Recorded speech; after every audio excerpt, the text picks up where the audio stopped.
Another beautiful morning to talk sports right here on Dominion Television, the 13th day of August 2026, where we're giving you all of the updates right here on the go. It's back-to-back actions from the WAFCON as we have new debutants, Malawi, making their entry after making their debut in the 2026 WAFCON. For the very first time, they're going to be in the final ever done since the year 1998, having a debutant make it through to the final. Also, we have Cameroon who have tried to make it through 4 times, and finally they have this to do after the goalkeeper saving 4 penalty from Morocco yesterday. Also, we'll give you an update from the world of basketball. We'll be giving an update from the world of the Value Jet Pre-Season Cup, and giving you update around the world of transfer and also the NBA. All this and more right here on the show. I am Paul Abe Toluwanimi, and I'm not alone in the studio this wonderful morning. I have Jessica Osuji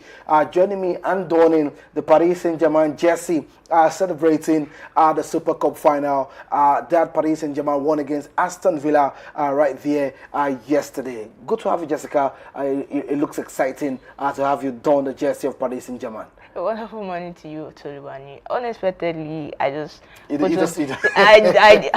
even putting it in the mind. Beautiful. Like I'll be repping a PSG shirt, but at the same time, it's a beautiful morning to be here. We talk sports. We're talking about the Value Jet Cup.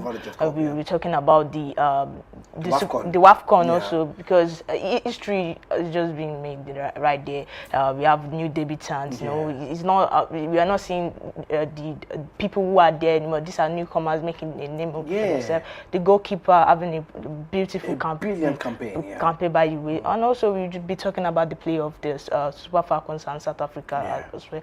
And basketball, is getting, we're getting into that season where we'll be looking forward to 11 o'clock, 12 o'clock in the midnight to watch games. So it's amazing times to be here. Let's dissect it and let's get it kick off. All right, definitely let's get a kick off because we're about to start off from the Value Jet Pre-Season Cup that happened yesterday. Let me give the result as Remo Stars and won Rangers International 1-0. We have Inter Lagos against Smart City playing out a goalless draw, and we have Rivers United against Sporting Lagos. That one happened goalless. When you look at the table swiftly, you look at Sporting Lagos topping with 7 points, Rangers International with 6, Remo Stars with 6, Abia Warriors with 4, Inter Lagos with 4, Rivers United with 3, Smart City with 2, Doma United 0 points, and Shooting Stars 0 points. Let me give you an update quickly that we have games to look forward to in the 5 of the fixtures. We have Doma United against Smart City. Let me inform you that the game is currently ongoing and Doma United are winning 2-0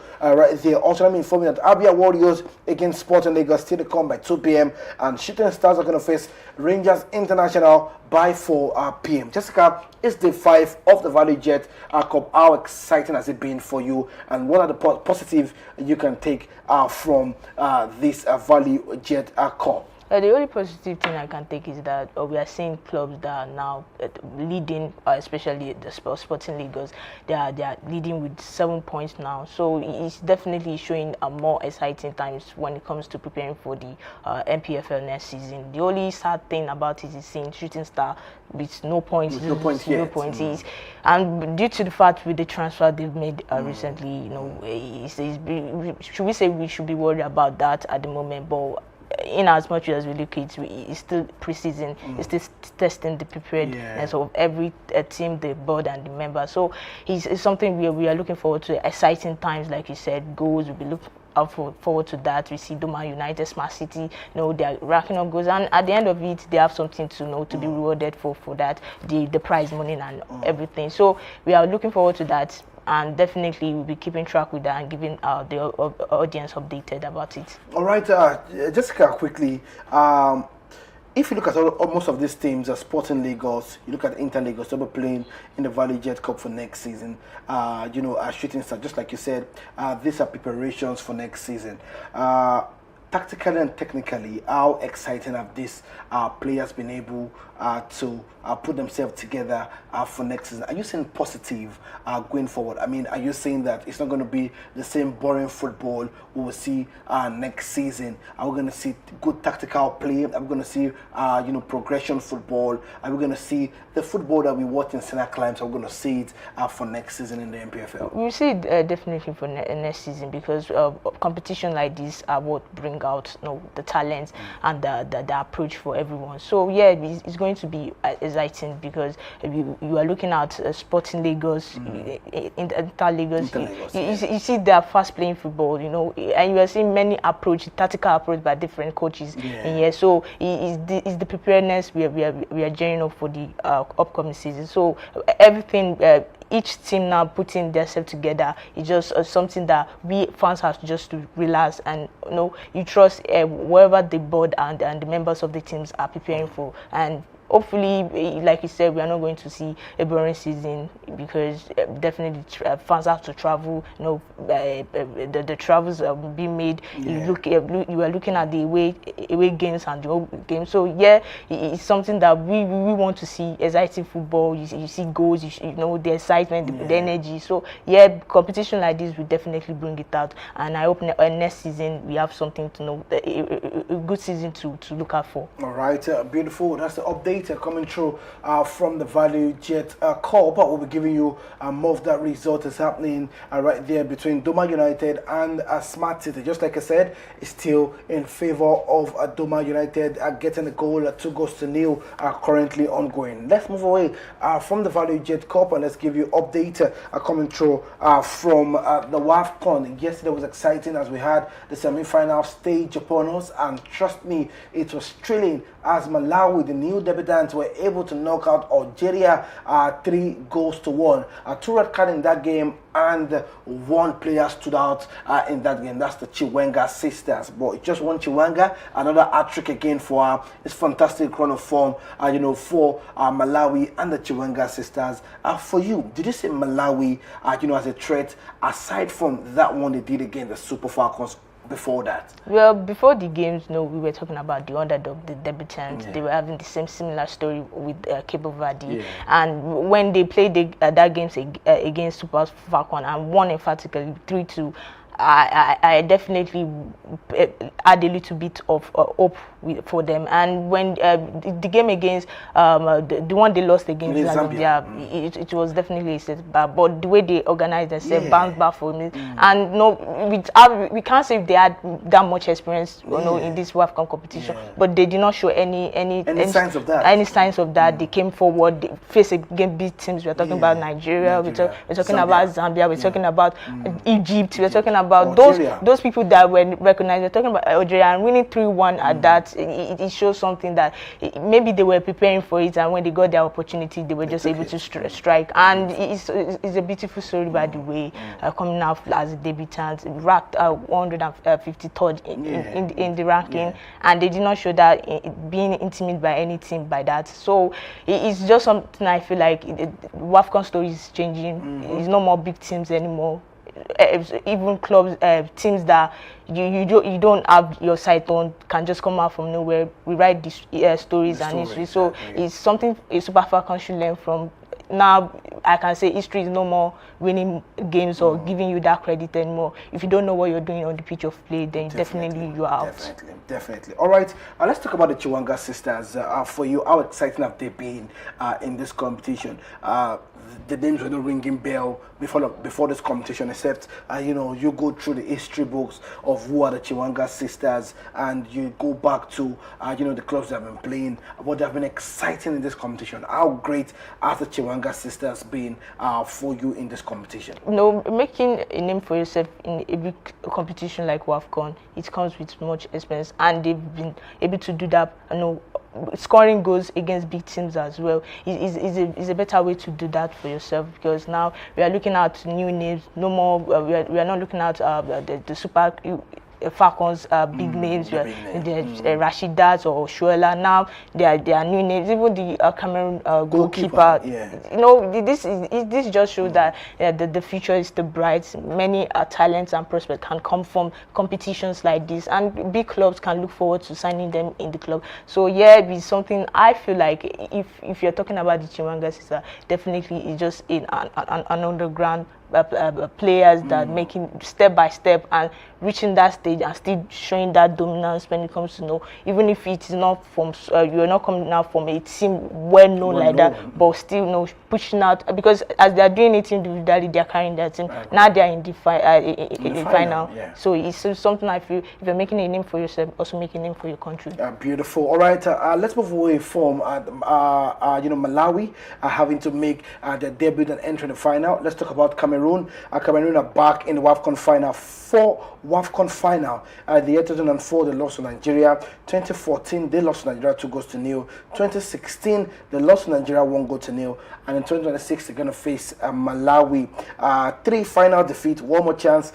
Can the Indomitable Lioness finally win the AFCON? Before that, Jessica, let's talk about how fantastic the goalkeeper has been in this tournament for Cameroon. I think she needs to take all of the accolades. Now, there have been so much talks about maybe having a shout for I'm talking about the title. I mean going in to pick up that goalkeeper, the goalkeeper award, and also maybe churning out more titles for herself. And she's just very young, 22 years, and she's making a big name for herself. Definitely making a big name for herself, because against the game against Nigeria, when she made that 9 saves, she was at a level of concentrations, the way she was able to put herself in position for the goals she denied.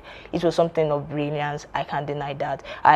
When the game against Morocco, saving 4 penalties. Yeah, 4 penalties. That's definitely one to make a name for yourself. Now we are looking at a very big talent when it comes to the goalkeeper side of the women African football. Yeah. So yes, it's definitely showing that the future is bright, talent is there, more start to come, and I'll just look forward to our performance when it comes to the final.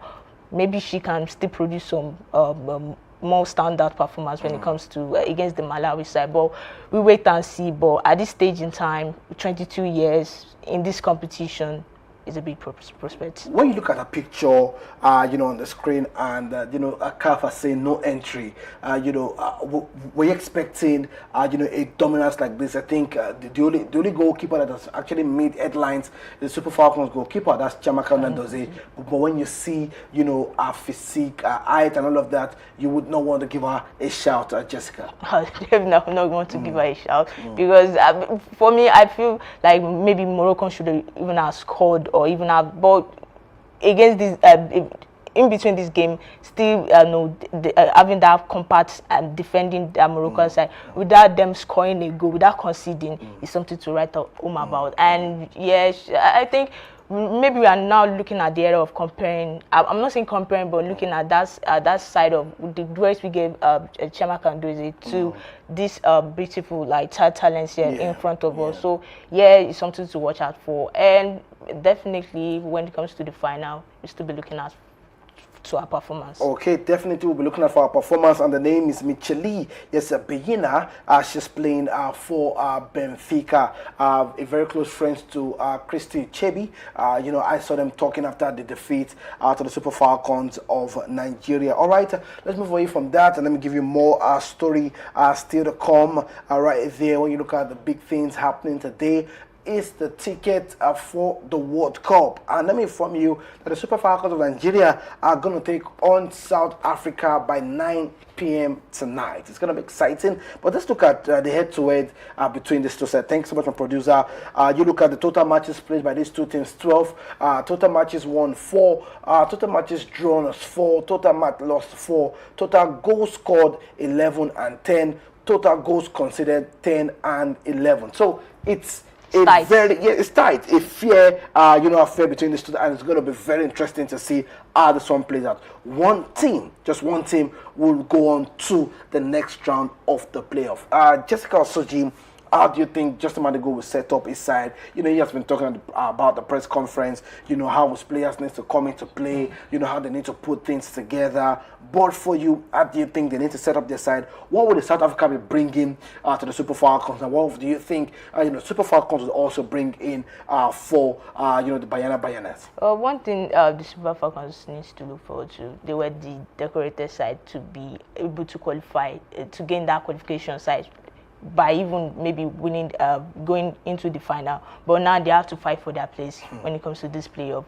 And it's just so sad. But at the same time, we dust that off and just look forward to the next one to come, and which is this game. And for the Super Falcons, like I said, against our Cameroon side, they were, when that free kick was scored, they lost that ability to, you know, convert their chances. So I think that is one thing they should look forward to, converting chances, because they had 19 chances created in that game. So, and for the South African side, they're very, when you look at their game, they're very, very, very compact when it comes to that midfield. Their quick transition through the midfield and able to pull out defense away from that position. So they had that in their pocket. And for Super Falcons, if we're able to convert our chances, you know, playing our players in that position. And for Justin Madu, he said it in his in his press conference. He's the one in full responsibility for that loss. So now they have a big thing in their hand. Is a must-win game. We have never missed a qualification when it comes to World Cup before. So definitely we don't want to miss these chances. And South Africa, either way too, they don't want to miss it. The two parties are all up for it. They are fighting for it. So it's going to be a tough game, but at the same time, if we are able to correct our mistakes, look through our errors, and, you know, able to convert our chances, when we create that, then I see us, even if we are not winning emphatically, but at least managing it will be definitely something to look out for. All right, let's look at South Africa quickly, Jessica. And in the last, 4 games at this WAFCON, they conceded goals, and they also know how to score goals. Now, defensively, how do you think Justin Madigo would need to set up his side defensively, going into a team that would definitely score goals? Because you look at, the one against, Morocco, they got a goal.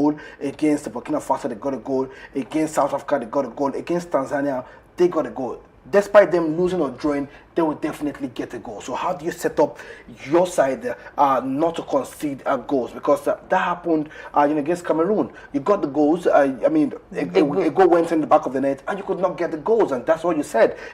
Converting your chances is the problem. So if we cannot convert chances, how do we defend properly? The defense has to come with, because I can't say the defense alone. It has to come from the midfield, whereby we need the likes of Rashid Das with a composure. If you are not moving the ball forward, at least keep your line intact in case of attacks or threats coming in from the opposition players.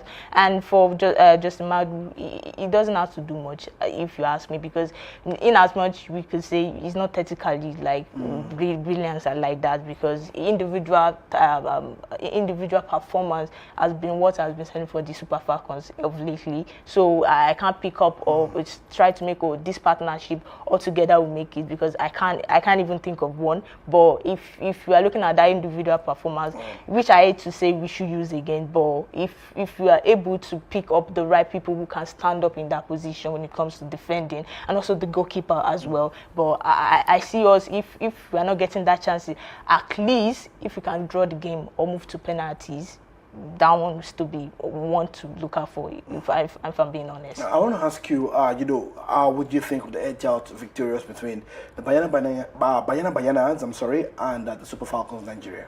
It's tough. I can't say Bayanas, but I would still lean on to the Super Falcons. Super Falcons of Nigeria. All right, let's move away from that. Let's talk about Ivory Coast and Ghana. Another game to come right there by 6 p.m. What do you think would edge out between Ivory Coast and Ghana? I'm leaning towards Ghana, the Ghanaians, to do that. That if you look at their campaigns, it hasn't been easy, but they won some games there. So, and for the Ivory Coast team also, they are tough. They are very intact and massive threats when it comes to in lights of goals. So, but I still feel Ghana still has a much edge when it comes to that for qualifying. All right, beautiful. Those are the games to look forward to in the World Cup playoff.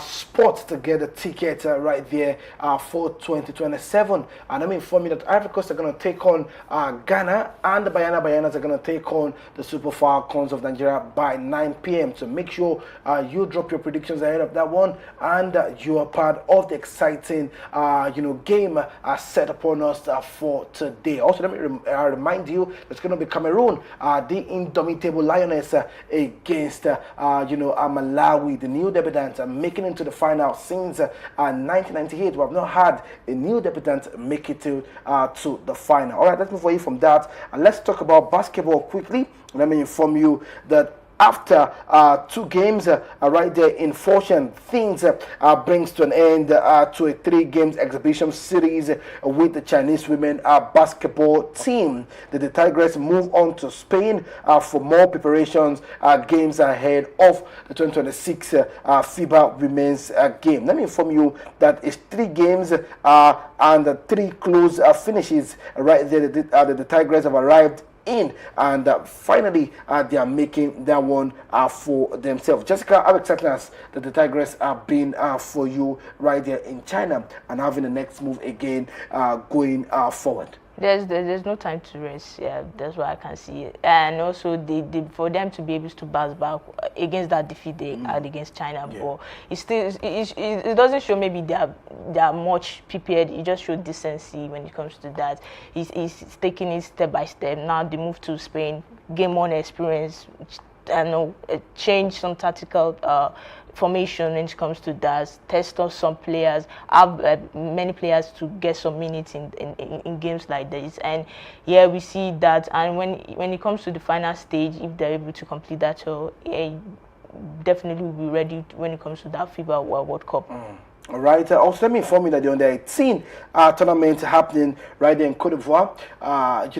They have said if the Super Falcons cannot beat Cameroon, we'll do that on the basketball court, and that happened 75 to 45. The Under-18, FIBA Women's Afro Basket happening in Cote d'Ivoire. That's a massive win. That's the way to bring it, show yourself, and they did that against the Cameroon side. We say thank you to them when it comes to that. But yeah, it shows this talent when it comes to African basketball and women inside of that. So yeah, we are showing more seriousness. We're showing more signs of we getting more prospects and talents when it comes to sports like this. So it's just showing Nigeria naming the big stage, and definitely we will see them more to grow when it comes to competition they are in. All right, let's move away from the world of basketball and let's talk about the Super Cup that happened yesterday between Paris Saint-Germain and Aston Villa. And one man definitely knows how to win the Super Cup. And you have to give it to Luis Enrique. And one man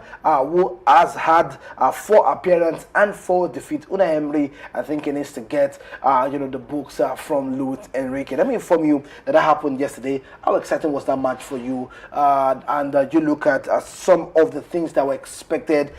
Record that the Somalian referee Omar Atan becomes the first non-European referee to take charge of the UEFA Super Cup. Also, let me inform you that Paris Saint-Germain became the only 4th team ever to win back-to-back UEFA Super Cups, joining Ajax, AC Milan, and Real Madrid. Now, how exciting was this competition from you? This had to way Varasteria and the 17-year-old man from Aston Villa having to get that one. Brian Maggio was signed right there for Villa in January, right there, 17 years of age. For PSG, they are showing that the benchmarks when it comes to European football. They are now being able to defend this cup back-to-back, just like Real Madrid did. And it's an exciting time for them. Now they are still going to play in the Champions League. And their sight is set for the UEFA Champions League again for the third time to meet up that record with Madrid, just like you said. So yeah, it's so much to look forward to when it comes to that team. In as much they started 9 players in that games who play the Champions League finals, they were able to get the goals. It was not that much exciting when it comes to goals because it was 2-1, but at the same time they did it and they won, and now they are the winners. And for for Aston Villa's and Unai Emery, it's a sad one for him. He still gets in the final. Maybe we can't say, but at the same time, it's something I feel they miss out on their big players. We look at Oli Watkins and Emil Martinez that were not present in that match. There was a show that an effect of it on the players, well, from what they played against PSG last night. But it's something I feel if they're still in the Champions League. So yeah, the future is still bright. Premier League is about to start in a couple of weeks now. So yeah, they're still in the game. But for PSG, exciting times, showing that security and showing that excellence and brilliance when it comes to European football. So we definitely look forward to next season and the Champions Leagues. All right, let's talk about the 17-year-old Bryan Maggio was signed for Villa in January, but FIFA blocked the move due to regulations restricting the international transfer of players under 18. Villa appealed and won, allowing Maggio to make his debut for Aston Villa against Paris Saint-Germain in the Super Cup. It then went on to score. How exciting is that story for the young man? You know, having Tammy Abraham on the bench, other strikers on the bench, and you're starting a 17-year-old and he went on to score. That's a bold move. That's a bold statement from Unai Emery. That's a massive trust to put on a teenager like that. And he delivered. He scored. So it's something I feel he's still representing Africa on the big stage when it comes to that. And for Aston Villa, they have a great talent in their hand. Just a young age, he has so much age ahead of him, so he's definitely one to look out forward to. And maybe we can still see some big clubs lining up for his signings if he continues to play and get some more minutes in the Aston Villa team. Right, that's the player Maggio, 17 years of age, getting a goal for Aston Villa. Also, let's talk about Luis Enrique quickly, Jessica. Fantastic coach. You look at what Luis Enrique has won at Paris Saint-Germain, the 3, trophies, the champions, 3 Ligue 1, 2 Coupe de France, UEFA Champions League 2, UEFA Super Cup 1, and FIFA Intercontinental Cup just 1. How exciting! 13 trophies and counting for Luis Enrique. His pedigree has been incredible. When he was managing the likes of Mbappe, Messi, when he was managing the likes of Mbappe in that stage, when the saga of Mbappe, or can he manage, when Mbappe was making that move away from a PSG to Real Madrid, there was little hope that PSG cannot go out to be that brilliant, but he has formed his own team around. You look at the likes of Desire, you look at the likes of Badekola, you look at the even to that midfield you are talking about Vitinha, Neves, and so much trophy to celebrate for him, and he's been brilliant. Even during his days at Barcelona. He has that sign in him of winning trophies, and it's a good one for PSG if they can still be given him contract. I still see him doing more and more things when it comes to that in that team.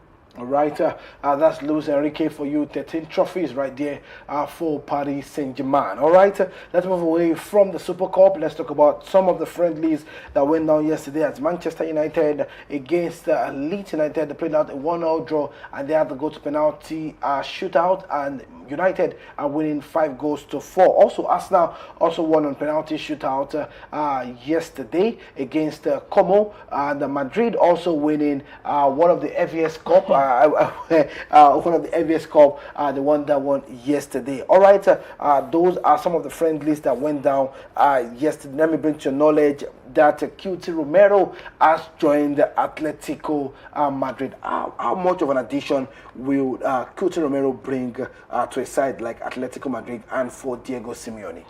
For me, I've never been a fan of Cuti Romero. I see him as an aggressive player. Maybe all Argentinians, if it comes to that.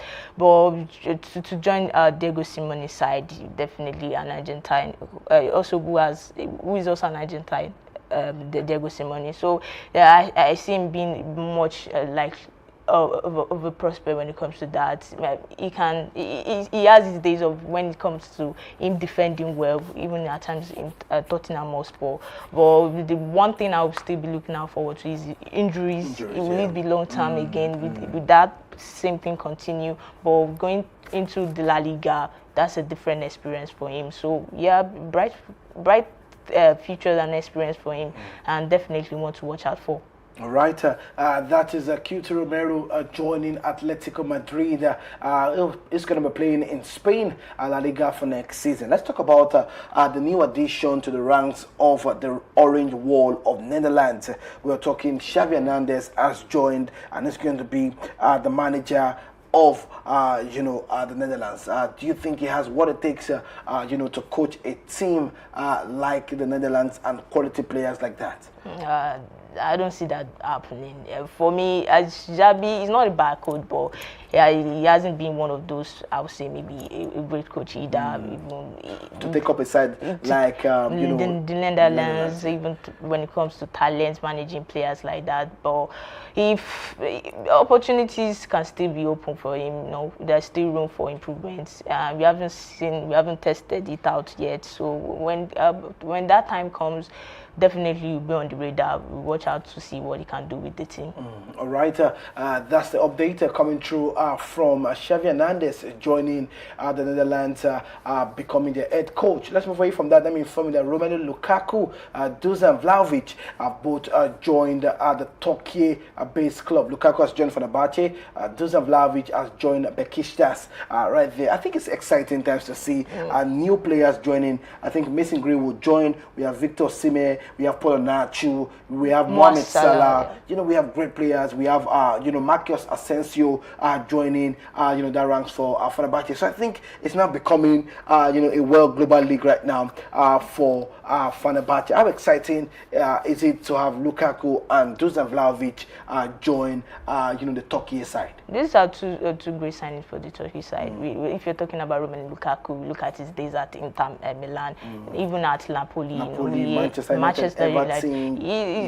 He's a man full of goals, except when his time was at Chelsea. But he's a man full of goals, and definitely a great one to add to that team. And for Vlahovic, he had a brilliant campaign in his time in the Serie A when he was at Fiorentina and also at Juventus. So yeah, we want to look out for. And like you were saying, the Turkey League now becoming more of like the Saudi Pro League, where we see big names, big players, and it's something that open up a way for more fans to watch, because now you are hearing of big names there. Definitely you want to see them how they will play in that league. And yes, and different experience when it comes to that for the players, when it comes to the player side, to add to that experience, playing differently, having that mentality, to be able to play outside of your country also. So yeah, additional one, great one for the Turkey League. So maybe we can still, because the transfer window is still open, definitely big names will still be making moves towards there. All right, we'll be expecting more big names to make moves towards the Turkey League. Remember, the transfer is still very much upon us. Let's move away from transfer update. Let's give you update from the world of basketball, the NBA, as we have a triple header to open up the season. Let me inform you that Jason Tatum, Paul George, and the Celtic visit Cade Cunningham and last year top-seeded Pistons. Let me inform you that LeBron James and Jalen Brunson makes the Sixers debut as Jalen Brunson and the Knicks on the championship banner, raising the night at the MSG. Never bring to knowledge that Shea Gilgeous Alexandra and Thunder face Victor Wembanyama and the Spurs in the West final rematch. Let me bring to knowledge that 2026-2027 NBA season tips off Tuesday, October 20th, not 2026. It's going to happen 2026, 2027, 20th of October. Let me bring more, fixtures to look at for. December 25th is going to happen. New York Knicks against the San Antonio Spurs, the Boston Celtic against the Miami Heat, Los Angeles Lakers versus the Philadelphia 76ers, Minnesota Timberwolves against the Oklahoma City Thunders. We have the Golden State Warriors against the Denver Nuggets. Also, let me bring to knowledge, happening October the 20th, Detroit Pistons against the Boston Celtics, New York Knicks against the Philadelphia 76ers, and San Antonio Spurs against the Oklahoma City Thunders. Those are the updates happening right there in the world of the NBA. Let me give you an update quickly, still in the world of the NBA basketball. That a big congrats as a remarkable 18 years career comes to an end for NBA star Russ Westbrook has said his final goodbye to NBA basketball. He has won 2016, 2017 Kai NBA MVP, 9 times NBA All-Star, 9 times All-NBA, 2 times NBA scoring champions, 5 times All-Star time in assists, all-time leader in triple doubles, NBA's 75th anniversary team member. I think it's a fantastic one for Westbrook. Jessica, quickly, basketball upon us, and also Westbrook, having to say goodbye after 18 years in the NBA. Definitely want to watch out to when it comes to the NBA season. The one I'm expecting to look forward to is LeBron James playing in the jersey of the 76ers from the days of LA Lakers, Miami Heat. Yeah. Now, it's just something I'll be like, okay, if his son is doing it at LA Lakers, then him at the 76ers. I think another one. Yeah, another one to watch. And for the Oklahoma City Thunder and the San Antonio Spurs. It's like I'm watching the repeat of the playoffs. I'm seeing Yamba Oma and also Alexander. Alexander Shea there. So great match to look forward to. And for Westbrook, he's a legend when it comes to that. Even if it is not up to stand of the LeBron James, the likes of the Michael Jordans also, but he had left off his mark. He had his moments when it comes to the NBA, and it's going to be a great miss for when it comes to those times of the legend. But we'll be seeing him at the what is this called, the season whereby they do the free throws, and so maybe you could be appearing at the court side a few times. But just want to watch, and for the NBA season, I'll be waking up at 11, 12, 1 o'clock again. Beautiful. All right, that's the update in the world of basketball, and that's a wrap on the show. But before we go, let me inform you that Doma United won at Smart City 2-0. Joshua Abbas getting a brace in the halftime, the second half of the game, to seal the win for the Savannah Tigers, as Doma United pick up their first victory of the season in the Value Jet Cup. All right, more actions to come, but keep it locked down with Dominion Television, because we give you premium entertainment right here on the go. I want to say a big thank you to my producer, a big thank you to the crew for making sure we remain on the global stage. We're going to see again tomorrow on Friday at the edition of the show. Stay blessed and bye for now.